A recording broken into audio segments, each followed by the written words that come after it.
Hey Collective, and welcome back to the channel. Today I wanted to try something a little new, an exercise in creativity, whereby I bring you all into an immersive experience through a creative process, which I think would be most rewarding towards anyone who is in a leadership position, specifically focusing around the idea of the Turquoise Leadership, a spiritually minded group that is focused on tackling some of the topics that are most pressing to our collective at this time.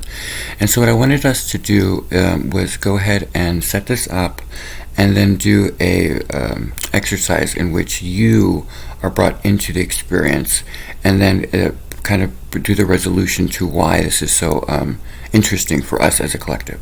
So essentially what I wanted to focus our energy on was the fact that we as creators, as leaders, as innovators, as visionaries, tend to go into a position in life where we end up doing things very, very alone, and we try to master the domain of the 3D reality. And so in this experience that we're moving into, this reset, if you will, that we are all encountering, I've noticed that we're moving towards a collective endeavor where we are being brought together, different masters now coming together and forming what I would call an elders type of communal aspect to our world. And so I decided that I would bring you guys into this experience in a way that would be rewarding for all of us. And so what I'm going to do is set this all up in a way that makes sense, explain what the experience is and the exercise is in detail, and then why it has relevance to any type of CEO or leader out there, and what it reveals about each of us as we go. So essentially what this is going to be is I'm going to walk us through a makeshift pilot episode, if you will, for the legacy show that I'm pitching around. And what, instead of focusing on that will be set as the backdrop for what the experience is. So we're going to be creating in our little interaction right now, a setting where we bring 5 additional people into a panel discussion, and it's going to be very prominent names that are public figures, so as to bring your imagination into the equation, because what I'll do is navigate the conversation around a topic point, and you all will play the part of these prominent figures by responding to the questions that I ask, and you will follow the trajectory of the conversation, revealing where you stand in spiritual terms or where you stand in leadership styles, and how you would answer the questions that I'm asking to the panel. And then I will reveal why this is such an interesting experience to share with you all. So let's begin by saying that there is a group of 6 people sitting in a room, and the room is set with a log fire. Each of them has possibly a cocktail or water, whatever they prefer, and they're each sitting on very comfortable couches, all facing each other in a circular pattern. And I will be the moderator that begins the show, and I will walk you through the makeshift show as to how I see it, and you all will answer the questions that each of them would be answering.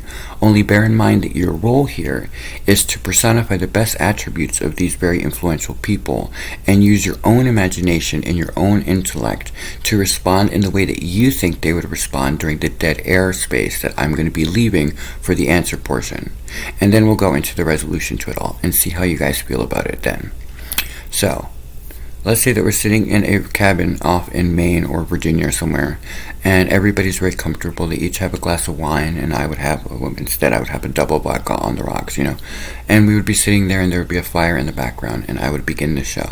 So I'm going to act this out as though we're shooting a pilot, and then you all are going to go ahead and use your imagination to respond to the questions as the people that I am interviewing. So the panel for this particular show is going to be made up of Anderson Cooper, Deepak Chopra, Oprah Winfrey, Tyler Perry, and Elon Musk.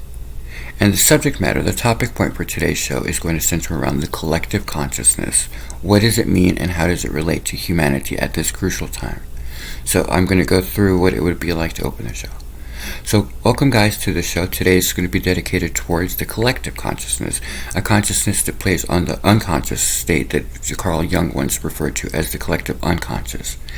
In our show today, we're going to be basically discussing all of the topics surrounding that and how it influences and interacts with each of our faiths, our belief systems, and how it relates to humanity at this time. Joining me today is going to be Anderson Cooper, the paramount figure in integrity in the media who represents the voice of the people.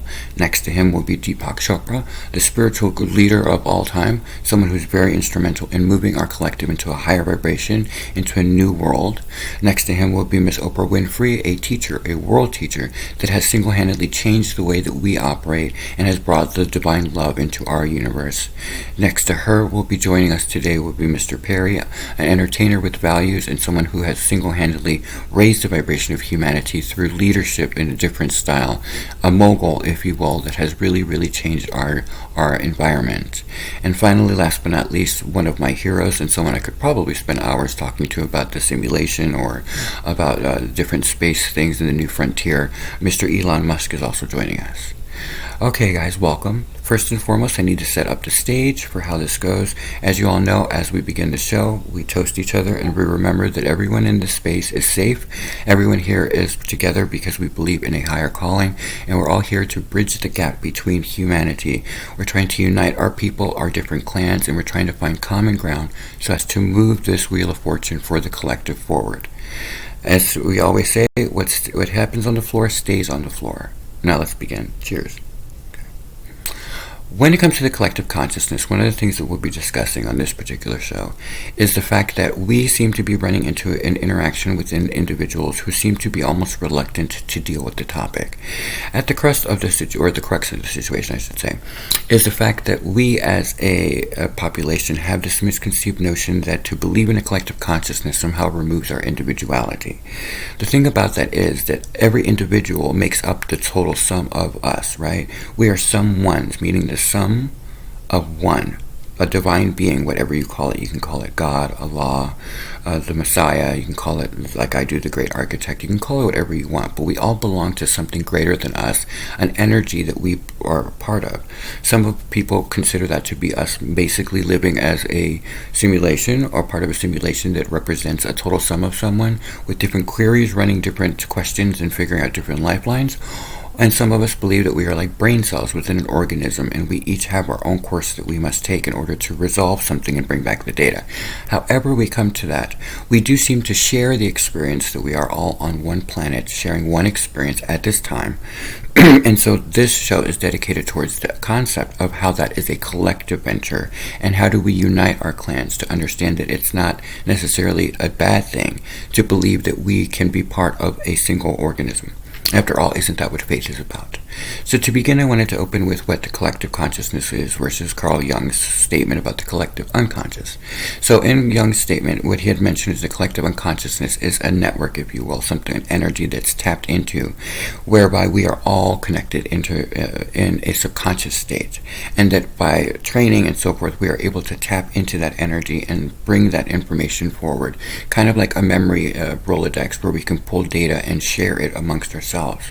But in spiritual terms, as we've evolved, we've come to understand that we are now in a more collective consciousness state, meaning that we are now moving towards a conscious ability to tap into what some scientists call the Sophia energy, or other spiritualists call a consciousness of a divine universe, something that is grander than us, that we all belong to, and that some of us are now clear enough and have ascended enough, meaning risen above the chaos and stood in our own power, to tap into energies that are new to our planet in different ways.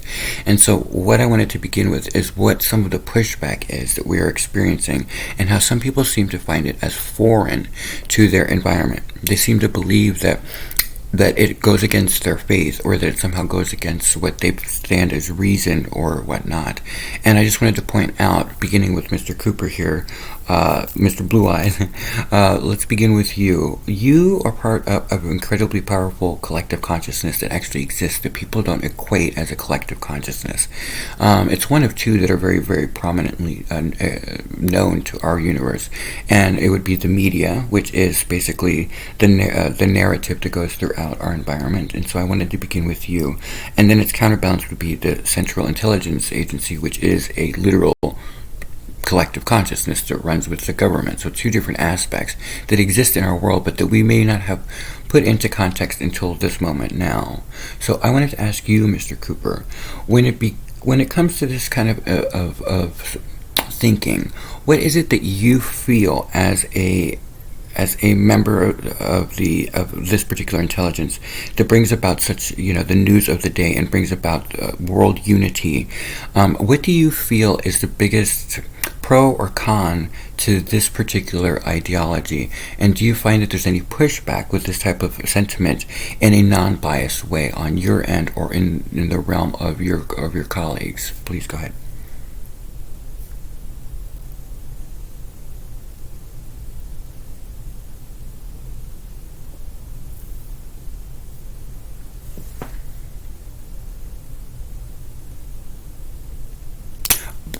But not to interrupt you, but does that mean that you yourself still are working through what this would mean to society, or do you understand the context that it is already something that exists? It's something that we are. I mean, we all agree that we are definitely part of something grander. Whether you're a scientist or whether you're a layman, it still would stand to reason that we are interconnected. Everything does seem to interlace with each other. We've heard it through literature, throughout the tapestry of life and so forth, the multiple dimensions. Do you are you saying that you do relate to why people are a little bit nervous of it, or are you saying that you are trying to find a way, like the rest of us, to bridge that gap? Please go ahead.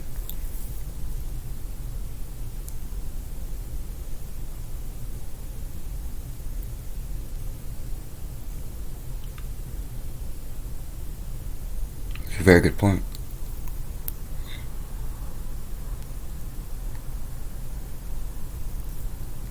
Mr. Chopra, yes, I see that you have something to say there. What?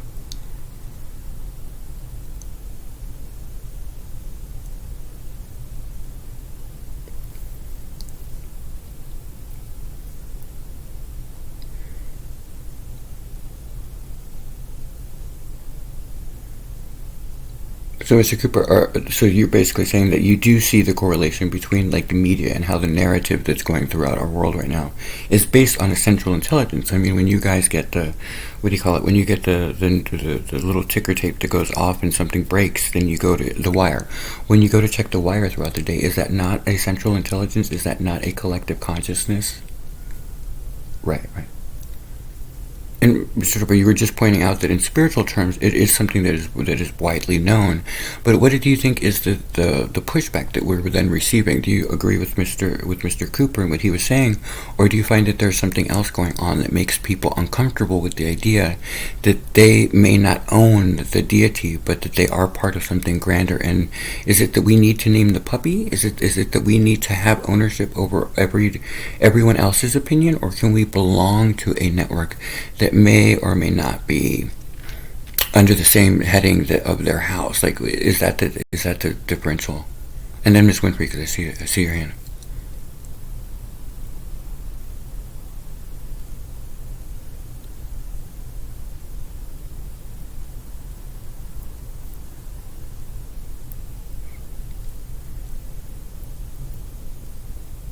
Exactly. That's a very good point. Miss Winfrey, you wanted to say something.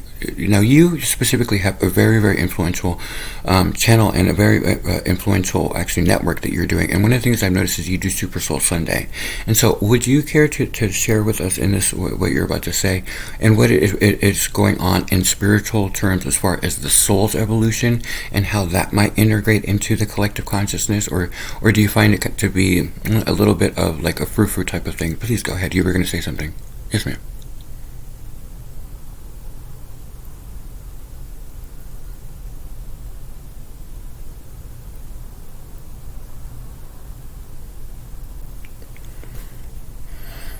So, what Mr. Cooper was saying.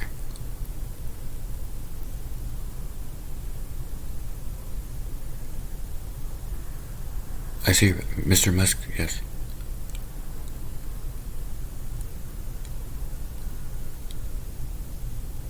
So then, is it possible that we are all basically looking at it from the standpoint of one of those things where we try not to overstep our boundaries and we don't want to enforce something or make people believe something that they don't want to? But then yet, how do we deny the fact that we are working as a network? I mean, how do we move the collective, the humanity, into a better frame of mind and out of this stalemate situation? I mean, we're at a point where our species can't even talk to each other. You know, corruption, hypocrisy, all of the stuff that's the shadow nature of society is now paramount to how we exist. Everybody lives in fear. Is there no way to get around that? Mr. Musk, you wanted to say something. Yes, go ahead.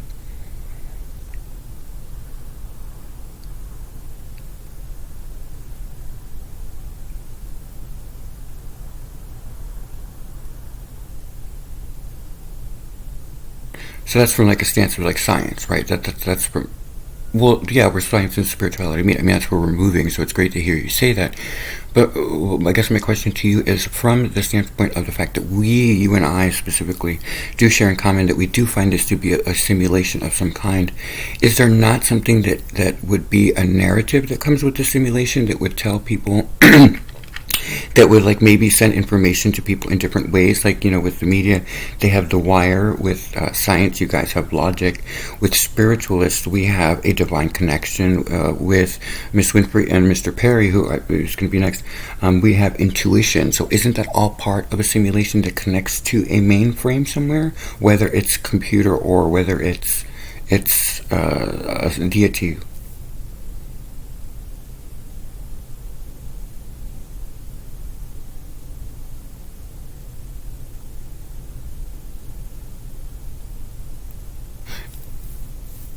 Mr. Cooper.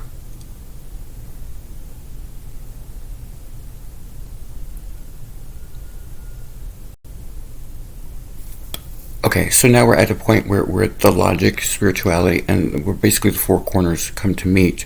Mr. Perry, you wanted to say something here. Now, before you answer the question, though, I do want to say that you have a very, very high spiritual center.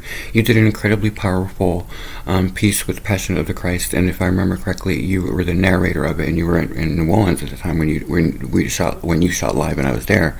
But one of the things I wanted to ask you specifically as you go into your explanation is, as a man of faith, do you find that the people of faith are having an issue with it not belonging to their faith, or do you believe that it has something to do with they feel treasonous to some degree? I guess what some of us are trying to figure out is how do we bridge the gap to help them understand that however you believe in a higher power, doesn't that equal the same energy?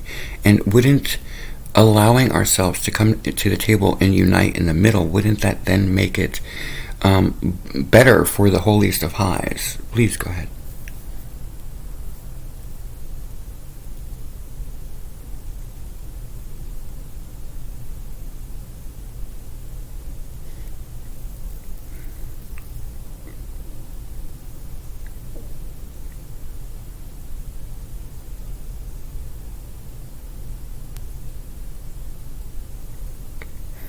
I agree with Miss Winfrey on that. I absolutely agree with that. Yeah. Yours.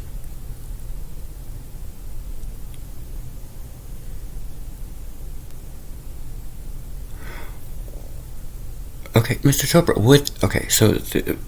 spiritualists and some of faith, like some of the things that we run into is we come into this problem where as we raise the vibration of humanity and try to unite our clans, one of the things I find is that there is a very big difference between faith, because faith usually has a denomination, and then spirituality, which is more of a central point for yourself where you welcome all things and you study all things. So how do we bridge that? Because wouldn't that be part of the solution to thinking in a collective consciousness manner? Mr. Cooper. And then back to Mr. Chopra. I'm sorry, I didn't mean to interrupt.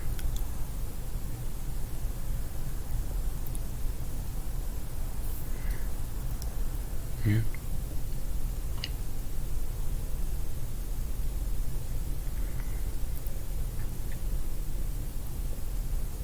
Miss Winfrey, what do you want to close with this on them?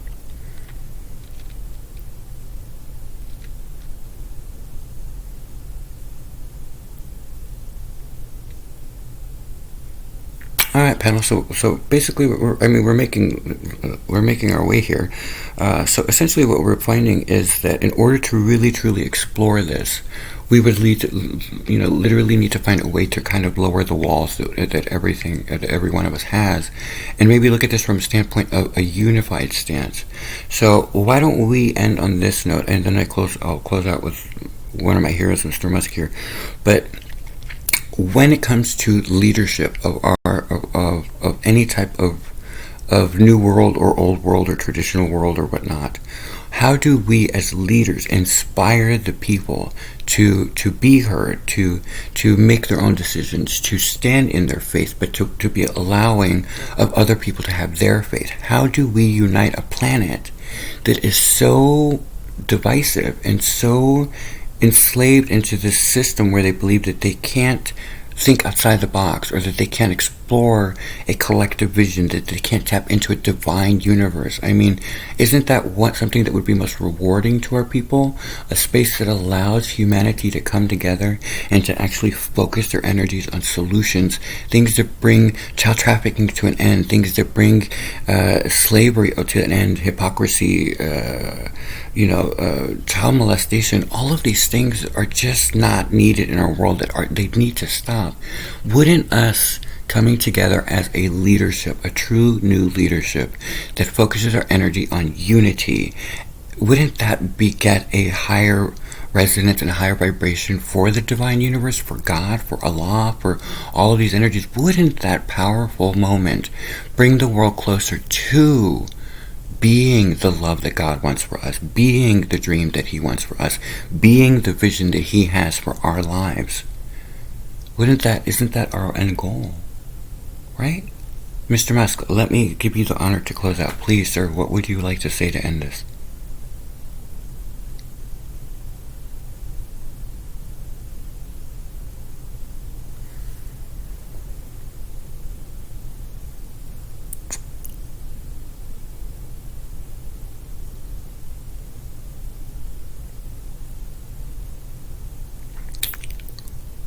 I couldn't have said it any better than that. That is incredibly powerful, Mr. Musk. I want to thank you all for joining me today. I can't thank you enough, my heroes and my lust buddies. I just adore you all intellectually. I just think that you all are leaders that have really done something with your lives, and I really appreciate your time with spending it with me and with the viewers. I hope you at home understand that all of this is just conversations. These are things to get our imaginations going, and one of the greatest things that we can all do is ask questions and find our own answers. In a united front we shall stand strong, in a divided one we shall fall. That's it for us tonight, guys. You have a wonderful evening. Bye. End of simulation. Okay, so what did you learn? Did you invest in the experience? Did you understand the subject matter? Did you have an easier time following the conversation? Were you able to interject in your own head a response to each of them? Was it because of the fact that they're prominent figures? Did you understand what the narrative was that we were creating? What is it that you found most interesting about, in your own imagination, what you created for Mr. Cooper's response at the beginning? Did you find that he was receptive to the fact that he does belong already to a collective consciousness, if you will, in the media? And then the fact that he was sitting opposed to Elon Musk, who is a scientist. Did you find it interesting that he was part of the panel? Were you able to interject in your imagination what he might say? Because that is key, right? And then what of the fact that Mr. Tupac Chopra was here in this simulation? Were you able to spiritually separate yourself, if you are a faithful person? Were you able to put yourself in a spiritual center where you were more welcoming of all, and were you able to interject something in there? Or did you find yourself kind of a little bit uncomfortable with stepping outside of that faith base that you belong to? And then there's Miss Winfrey, obviously something that you probably were more easily able to step into. But did you find yourself part of the narrative, and did you find yourself as an equal member to it? Did you enjoy the experience of being part of something like this that was informal? And last but not least, with Mr. Tyler Perry, one of the reasons that I centered the phrasing that way is very specific to how you all would answer the question, because it has to do with your own belief system and your own faith. Notice that none of these people and I are affiliated to each other, but the point of the matter was that it would be a panel that would be quite inspirational to watch, especially on something as simple as this topic. But as you can see, the complexity and the layers to it is something that only you as the viewer or as a participant would ever be able to decipher. So the point of the exercise in totality was in order to engage you in seeing that your own imagination picks up information where it either lacks or it actually has something to offer. And so as you build yourself in leadership roles, one of the things that I find most interesting with exercises like these is it allows you to get a framework of what the vision is of someone else's idea. And then how do you interject or how do you fit into that concept? The great thing about being part of the Aquarian era is that we are moving towards an ability to think outside the box. So instead of trying to push things on people, one of the great avenues that we have, especially as new leadership, spiritual leadership, change agent leadership, is that we can allow others to show up for themselves and actually figure out whether they fit into the equation or they don't. By setting it up in an informal setting, what I was trying to do was allow us to drop our guard and pretend that we're in fairy tale land where it doesn't exist. Obviously, I don't know them, but the fact that they were prominent figures allowed you to automatically identify with the best attributes to each of the individuals, and they were quite different from each other. So you're acting in different roles as you played along. Now, interestingly, I did mention this would be a perspective exercise. If I was to recommend something for all of you to really enjoy this experience in a much more immersive way, I would say rewatch it only from this standpoint. Watch it from the standpoint of you as a viewer and what you might interject as opposed to being the character or the people that were present. How would you receive the information of what you yourself had interjected, and then see what that dialogue is like. Sometimes writing notes would be interesting because it will show you a difference between the two methodologies, and you will understand the difference between perspective. Also, pay close attention to your use of their, or if you speak down to them, meaning that when you go from being in the position of being one of either Mr. Cooper, Mr. Chopra, Miss Winfrey, Mr. Perry, or Mr. Musk, Monsieur Musk, you'll notice that sometimes some of us will go into a leadership stance where we more identify with the influential person, but we have an issue where we don't necessarily relate to the viewer because we now speak either down to them or we see them as opposed to us. And that is a very big indicator of where you stand in leadership styles. And last but not least, if you really want to immerse yourself into the experience and really grow in the spiritual terms to really understand where you stand in this mix and what you believe in the collective consciousness and what you believe in a legacy building show like this or entertainment with values and so forth, is now end the cycle, end the exercise with your stance as the moderator in my position, and ask yourself what you would have asked differently. How would you have navigated the conversation? Would you have given enough dead air time? Were you uncomfortable with the fact that I was able to do that and allow it to just go and let it be flat? Did that make you uncomfortable? Because as public speakers, one of the things about leadership is that you sometimes will have dead air or you'll have to figure stuff up. Typically, you don't want dead air in that scenario. But if you are engaging the audience in a way, you have to allow them to answer your questions. So the exercise should prove a little bit challenging from 3 different vantage points, because it'll allow you as the participant to not only understand what I'm doing and what the show would be about, but it allows you to actually be an active participant. It lets you play a role, which we all do in the grand game of life, or the scheme of life, if you will. And then it allows you to know what the viewer would interpret from the conversation, from your own answers, and finally conclude with how you would have changed the course of the conversation, or if you would have done anything differently, or would you have actually done the same. And it allows for all of us to join something called a collective consciousness. The activity led us through this path so as to unite us on a single topic point through 6 different viewpoints. And though I was able to lead the conversation, you were still having to invest in the experience in order to truly prosper from it. That is what the turquoise leadership does. It represents each of the voices of the people. And so as we move into this era of the Aquarian stage of life, we have to understand that thinking like this really will beget better results for us where we're going. Because the old traditional way is having some issues right now. And to jump the shark, so to speak, in order to get where we need to go, we need to pioneer new ways of operating and new ways of trying to reach each other.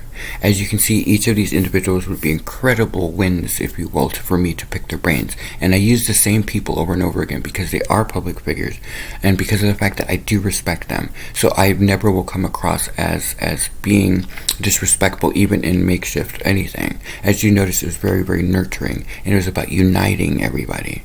But if you'll notice, they were so different from each other. Each of you that comes across this, if you give this a chance, will literally come away with it having a better sense of what this is about. The turquoise leadership is about unity, about uniting our planet, uniting our mission, uniting our vision, and uniting our outcome. We are part of the total sum of something, and that something needs us to really start working together. I hope you guys enjoyed this exercise. Have a great night.